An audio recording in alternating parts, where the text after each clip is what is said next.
वाला हूँ, कल को उनकी भी शादियाँ करनी है। अगर खुदा ना खास्ता ऐसा वक्त हम पे आ गया तो क्या गुजरेगी हम पे।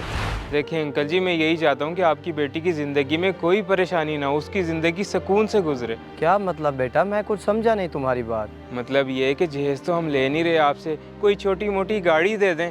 क्या गाड़ी? लेकिन बेटा गाड़ी तो आज तक मैं ना ले सका, तुम्हें कैसे ले दूं? मुझे नहीं देंगे अंकल, आप जो भी देंगे अपनी बेटी के लिए देंगे। देखिए आप तो ले नहीं सके, लेकिन कम से कम आपकी बेटी तो इस चीज़ से महरूम ना रहे ना। ठीक है बेटा, मैं समझ गया। अजीब बात है, इसने तो एकदम से गाड़ी की बात कर दी है। मैं इसकी इस फरमाइश को कैसे पूरा करूंगा। हाँ, ऐसा करता हूँ कि अपना घर ही बेच देता हूँ। एक लौती बेटी है, उसका फ़र्ज तो अदा करूँ। उसकी शादी के बाद मैं कोई किराए का घर लेके रह लूँगा, लेकिन इतना अच्छा रिश्ता है, मैं इसे हाथ से नहीं जाने दे सकता।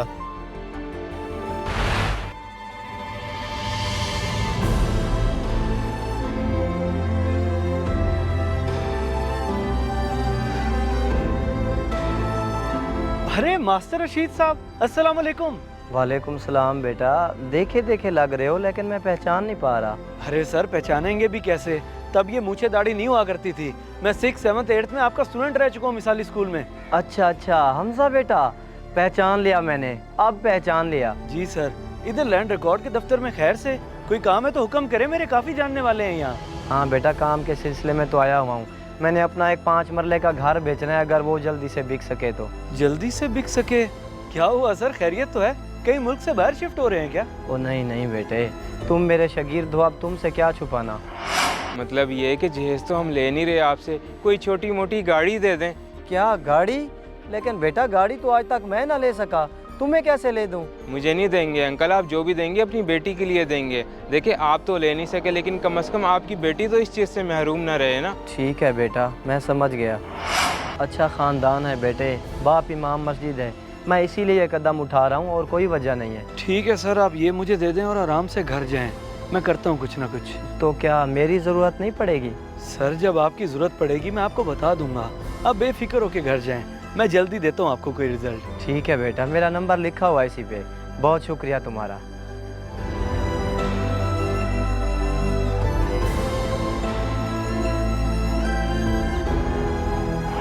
यार तुझे पता तो है भाई इमाम मस्जिद हैं, पर जहेज़ के हक में बिल्कुल भी नहीं है। अगर वो जहेज के हक में नहीं है तो क्या हुआ? तू तो निकलवा कुछ ना कुछ। क्या निकलवाऊँ यार, बाइक की डिमांड रख दूँ? क्या बाइक की? यार इतनी छोटी सोच क्यों रखता है तू? गाड़ी की फरमाइश कर, गाड़ी की। एक तो जहेज नहीं ले रहे तुम, कम से कम फरमाइश तो खुल के कर। यार वो रिटायर बंदा है, गाड़ी के पैसे कहाँ से लाएगा? जहाँ से भी लाई है उसका मसला है, तेरा मसला नहीं है। जहाँ 15-16 लाख का जहेज बचा रहे हैं, वो 18-20 लाख की गाड़ी देने में क्या हर्ज है? हाँ यार ये तो सही कहा है तूने, मैं कल ही जाके उनसे बात करता हूँ। उसामा को इस चीज का असल भड़काने वाला तो मैं हूँ और कोई नहीं, लेकिन मैं ये सोच भी नहीं सकता था कि आगे से मेरे ही उस्ताद निकलेंगे जो उसकी गाड़ी वाली फरमाइश पूरी करने के लिए अपना ही घर बेचने निकल पड़े। अब गलती कर ही बैठा हूँ तो इसका अजाला भी करना होगा मुझे। क्या गाड़ी की डिमांड? बेटा ये क्या कर रहे हो तुम? जी अंकल, मैं सच कह रहा हूँ। उसने गाड़ी की डिमांड किया उनसे और कहा है कि ये बात आपको ना पता चले। लेकिन बेटा उसको अच्छी तरह से मालूम है कि मैं इस हक में नहीं हूँ। जहेज की एक सुई भी घर में नहीं आनी चाहिए, फिर ये बात करते हुए उसे शर्म ना आई? अंकल इसमें कसूर सिर्फ उसका नहीं है, इस नादानी का मशवरा मैंने ही उसको दिया था। मैं शर्मिंदा हूँ अपने किए पे, और यकीन करें मुझे दिल से दुख हुआ जब मुझे पता चला कि आगे मेरे ही उस्ताद हैं और वो उसकी ये डिमांड पूरी करने के लिए अपना घर बेच रहे हैं। देखा कितनी बड़ी जिम्मेदारी होती है बेटी की शादी करना, और अगर जहेज की डिमांड रख दी जाए तो बाप क्या कुछ करने के लिए तैयार हो जाता है। जी अंकल, आप उसको समझाइएगा, लेकिन ज़रा तरीके से, गुस्सा ना कीजिएगा, कहीं वो इस रिश्ते से इनकार ना कर दे। बाकी वो मुझसे बात करेगा, मैं भी उसको समझा दूंगा। ठीक है बेटे, मैं करता हूँ बात उससे।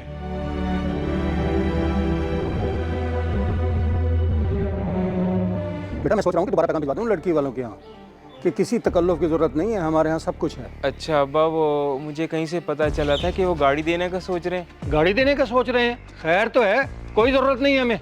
अब्बा वो अगर अपनी खुशी से कुछ देना चाह रहे हैं तो इसमें हर्जी क्या है? हर्ज है बेटा, बहुत हर्ज है। तुझे पता है मैं इसके हक में नहीं हूँ, मैं भी बेटियों वाला हूँ, कल को उनकी भी शादियाँ करनी है। अगर खुदा ना खास्ता ऐसा वक्त हम पे आ गया तो क्या गुजरेगी हम पे, खुद सोच। हाँ ये तो ठीक कह रहे हैं आप। ठीक कह रहा हूँ ना? ऐसा कर, तू खुद जाकर उनको मना कर दे कि किसी चीज़ की फिक्र करने की ज़रूरत नहीं है। अगर तू नहीं जा सकता तो मैं खुद जाकर मना कर देता हूँ उनको। नहीं नहीं अब्बा आप नहीं, मैं खुद जाके कह देता हूँ उन्हें।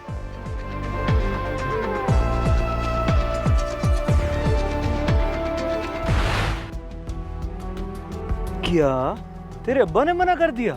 हाँ यार, मेरे ही मुंह से निकल गया कि लड़की वाले गाड़ी देने का सोच रहे हैं। अब्बा गुस्से हो गए। देख यार, अगर अब्बा गुस्सा हो गया तो उनके मुखालिफ तो नहीं जा सकता ना तू। जैसे वो कह रहे हैं फिर वैसे ही कर। हाँ यार, मैं भी यही सोच रहा हूँ, क्या अब्बा के खिलाफ जाना। मैं अभी कॉल कर देता हूँ अंकल को।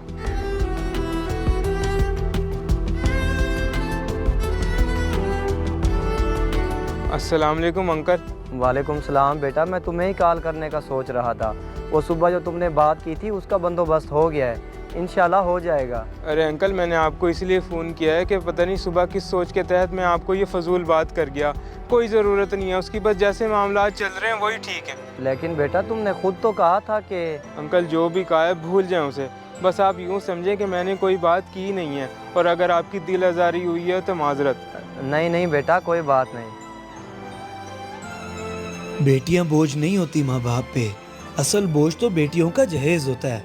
इस मैसेज को सदका जारिया समझ के ज्यादा से ज्यादा शेयर करें, शायद आपकी वजह से किसी की इस्लाह हो जाए।